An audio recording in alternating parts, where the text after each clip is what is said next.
Twelfth Night or What You Will. The history behind the story. What is Twelfth Night? Now, Twelfth Night, which is January 6th, was a celebration during Shakespeare's day which marked the feast of the Epiphany. Now, this holiday was celebrated in Western Christian theology, and it celebrates the day that the Magi, or the three wise men, presented their gifts to the newborn baby Jesus. Now, while it is technically a religious holiday, it really marked the end of a period of major celebration and revelry after Christmas time.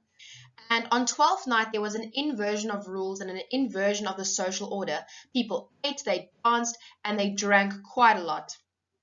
Young boys were appointed as the lords of misrule, and they would play the king for a day and reign over the festivities. And really, Twelfth Night was a moment of revel. It was a way for people to let loose, to blow off some steam, and to really thumb their noses at authority. And that's kind of where the lords of misrule come in, who act like the king for the day. So the world of the play Twelfth Night really celebrates the spirit of the Twelfth Night festivities, especially if you think of characters like Sir Toby and really the way the servants go on in Lady Olivia's mansion. So What You Will is the second part of the title. So the full name of this play is Twelfth Night or What You Will. And this What You Will also has that similar celebratory, anything goes kind of attitude that we really see in the play. Because here we see where characters are crossing social boundaries and they engage in foolery, sometimes not even knowing that they're doing it. Some people theorize that this title was an afterthought, as if like someone asked Shakespeare, what's the play called? And he said Twelfth Night, or What You Will, whatever you want it to be called.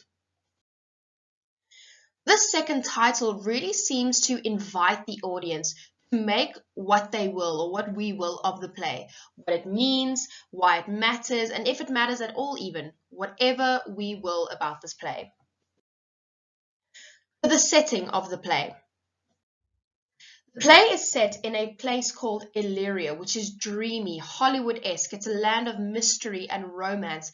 And Illyria, while made up by Shakespeare, is actually thought to be somewhere in the Baltic region of Croatia. And so that picture over there is actually a picture of Croatia. And that is how people picture Illyria to have looked. And the reason why we say it's Hollywood-esque is because it's full of celebrities like the famous bachelor, Duke Orsino, and the beautiful and single heiress, Lady Olivia.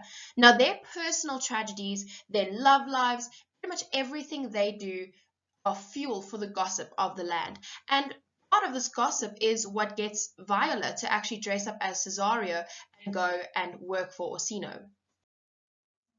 So the two places where this play takes place in Illyria is, number one, Olivia's mansion. Now, Olivia's mansion really symbolizes the title Twelfth Night because there's a festive mood, there's a rebellious mood, they're always partying over there. However, Olivia's part of the house where she is staying resembles a nunnery. Why? Because she has decided not to get married because she's in mourning for her brother, and she's not going to get married, she's not going to do anything fun, and so her part of the house doesn't resemble the Twelfth Night title. But the house in general conveys that the world is turned upside down. We also see this in Malvolio, who is in love with Olivia and thinks that he's going to marry her. That's completely turned upside down.